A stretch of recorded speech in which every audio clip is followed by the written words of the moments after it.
Design திங்கிங்ல 5 pillar சரியா?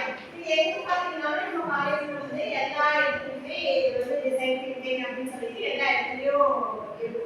இது implemented university India implemented அப்படின்னு சொல்லிட்டு அந்த ஃப்ரேம்வொர்க் வந்து இங்கே தான் முதல்ல வந்து இம்ப்ளிமெண்ட் ஆயிருக்கு அப்படின்னு சொல்லி எல்லா இடத்துலையும் அதுக்கான ஸ்டிக்கர்ஸ் வந்து இருக்கும். நீங்கள் பார்த்தீங்கன்னா நம்ம கால்குலேட்டர் ஆப்பை பார்க்கணும்னா அந்த ஏ பிளாக் வந்து ஏறி போகிற இடத்துக்கு முன்னாடியே வந்து அந்த 5 பில்லர் என்ன 5 பேசஸ் என்ன அப்படின்றது வந்து இருக்கும். அந்த பக்கம் போகிறப்ப நீங்கள் பார்க்கணும். ஏன்னா இப்போ நீங்கள் வந்து போகணும் இல்லையா, அதனால அது என்னன்றதை மட்டும் போய் பார்த்துக்கோங்க. அது எப்படிலாம் ஒன்று கனெக்ட் ஆகுது அப்படின்றத தெரிஞ்சுக்கலாம். இப்போ 5 பில்லர் அப்படின்னு சொன்னேன் இல்லையா, அந்த 5 பில்லர்ல ஃபர்ஸ்ட் ஒன் என்னன்னா சிஎன்சி சரியா?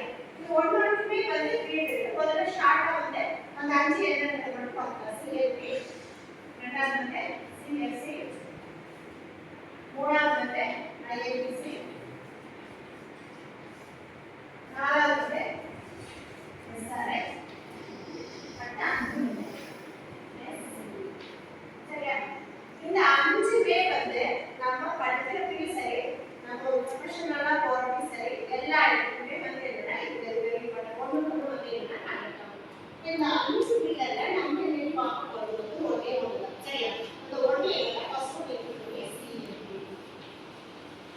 சிஎன்டியோட ஃபுல் ஃபார்ம் லேட்டஸ்ட் டைமோட வந்து இப்போ ஆல்மோஸ்ட் 2 months ஆயிடுச்சுல. லேட்டஸ்ட் டைமோட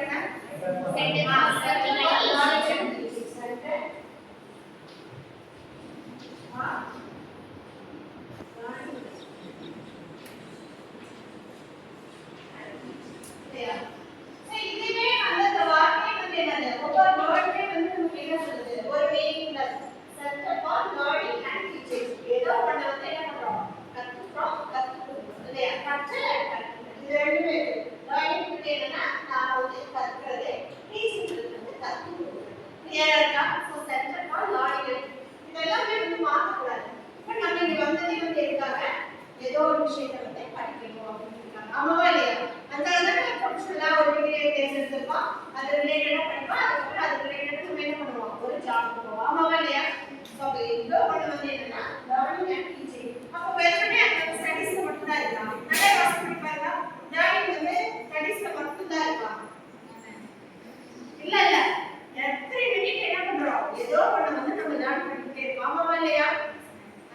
அது வந்து என்னன்னா ஒன்று என்விரான்மெண்ட் கற்றுக் கொடுப்போம், இன்னொன்று வந்து நம்மளோட ரிலேட்டிவ்ஸ் கற்றுக் கொடுப்பாங்க, நம்ம ஃப்ரெண்ட்ஸ் கற்றுக் கொடுப்போம், அதுக்கப்புறம் புக்கு ஒன்று சொல்லுவோம், இருக்கக்கூடிய நேச்சர் வந்து ஒன்று சொல்லிக் கொடுப்போம். ஸோ எல்லா இடத்துலையும் அந்த லேர்னிங் வந்து நடந்துக்கிட்டே தான் இருக்கும். நம்ம அந்த சூழ்நிலைக்கு தகுந்த மாதிரி அந்த கற்றலை என்ன பண்ணிக்கிறோம், உள்வாங்கிக்கிறோம், தேவையான இடத்துல என்ன பண்ணுறோம், தேவையான இடத்துல அப்ளை பண்ணுறோம். ஆமாவா இல்லையா? ஸோ அதுதான் அந்த வந்து கற்றல். அதுக்கப்புறம் அதை என்ன பண்ணுறோம், ஒரு இடத்துல அப்ளை பண்ணுறப்ப தான் நம்ம கற்றுக்கிட்ட விஷயம் வந்து முழுசா வந்து என்னன்னா பயன்பெறும். இதுல ஏதாவது டவுட் இருக்குன்னா சரி, இதுல வந்து இந்த மாதிரி நான் ஒன்று லேர்ன் பண்ணேன், இந்த லேர்ன் பண்ணி இந்த இடத்துல நான் அப்ளை பண்ணேன் அப்படின்னு உங்களுக்கு வந்து இதுல from first standard to 12th standard வரைக்கும் ஏதோ ஒரு விஷயம் உங்க மைண்ட்ல ஓடிக்குள்ள யாராச்சும் அது மாதிரி ஞாபகம் இருந்தா ஷேர் பண்ணிருப்பாங்க. மேம் நான் இதை லேர்ன் பண்ணிட்டு வந்தேன், அந்த பர்டிகுலர் டைம்ல வந்து நான் இந்த விஷயத்தை அப்ளை பண்ணேன், எனக்கு வந்து அது ரொம்ப யூஸ்ஃபுல்லா இருந்துச்சு, நம்ம அன்னைக்கு கற்றுக்கிறது வந்து எனக்கு யூஸ்ஃபுல்லா இருக்கு அப்படின்னு. இப்போ நம்ம ஒரு எக்ஸாம்பிள் நான் ஒன்று சொல்லிருக்கேன். இப்போ நம்ம வந்து ஒரு டிரைவிங் கற்றுக்கிறோம் பையன், நமக்கு வந்து ஃபர்ஸ்ட் ஆரம்பத்தில் வந்து எடுத்தது எல்லாமே டிரைவராக இருக்குமா, கிடையாது.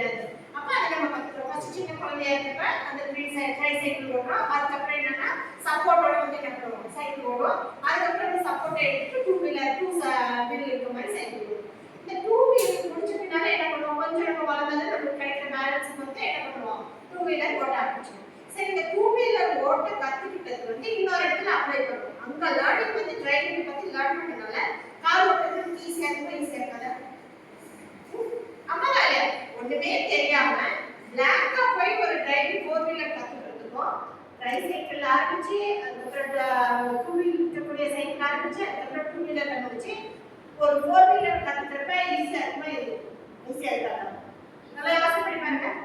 அந்த லேர்னிங் வந்து என்ன இருக்கு, ஸ்டெப் பை என்னன்னா டெவலப் ஆகிட்டே போயிருக்கு. ஆமாவா இல்லையா? அந்த மாதிரி நீங்க என்ன லேர்ன் பண்ணி என்ன கம்ப்ளீட் பண்ணிருக்கேன் அப்படின்னு சொல்லி பார்க்கலாம். நிறைய விஷயம் இருக்கும். இது எக்ஸாம்பிளுக்கு நான் உங்களுக்கு கொடுத்ததுன்னா அது ஸ்கூல்ல இருக்கலாம், இல்ல ஃபேமிலி ஃபங்க்ஷன்ல இருக்கலாம், ஏதோ ஒரு இடத்துல எங்க வேணாலும் இருக்கலாம்.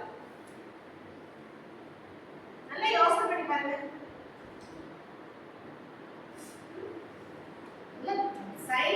படிக்கிறீங்க? எதுவுமே லேர்ன் பண்ணலையா? இருக்கும். இந்த அக்வான்றது மேட்ச் பண்றது கஷ்டமா இருக்கும்.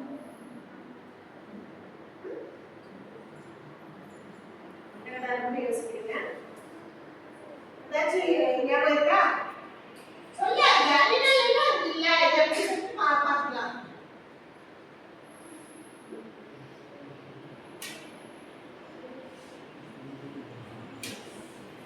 சரிங்க சொல்லுங்க. சின்ன வயசுல ஸ்கூல்ல எல்லாம் ஸ்டேஜ்ல ஸ்பீச் பண்ணி பழகினாங்க. ஸ்டேஜ் ஃபியர் இல்ல. சோ அந்த கத்துக்கிறது இங்க இது ஆப்டான எக்ஸாம்பிள் தான். சோ அந்த இடத்துல லேர்ன் பண்ணது வந்து என்னவா இருக்கு? இன்னைக்கு வந்து நமக்கு யூஸ்ஃபுல்லா இருக்கு. எல்லாத்துக்கிட்டையும் பேசுறதுக்கு சரி. ஏன்னா நமக்கு அந்த தயக்கம்ன்றதே இருக்குது. உண்மைதானே? டக்குனு நீங்க முன்னால வந்து இதை பத்தி பேசணும் நம்ம பேசிடுவோமா? பேச மாட்டோம். சின்னதுல இருந்து ட்ரெயின் அப் ஆகி வர பசங்க என்ன பண்ணுவாங்கன்னா ஈஸியா வந்து என்ன பண்ணிடுவாங்க, அதை ஓவர் கம் பண்ணிடுவாங்க. ஸோ இந்த லேர்னிங்கிறது வந்து எல்லா நேரமும் என்னது நம்மளை சுற்றி நடந்துகிட்டே தான் இருக்குது. அதை சரியா பயன்படுத்தினா என்ன பண்ண முடியும், நம்ம வந்து அடுத்த நிலைக்கு போக முடியும். சரியா? இதுக்கப்புறம் அடுத்த பிள்ளைங்க வந்து இன்னொரு வகுப்புல பார்க்கலாம். தேங்க்யூ.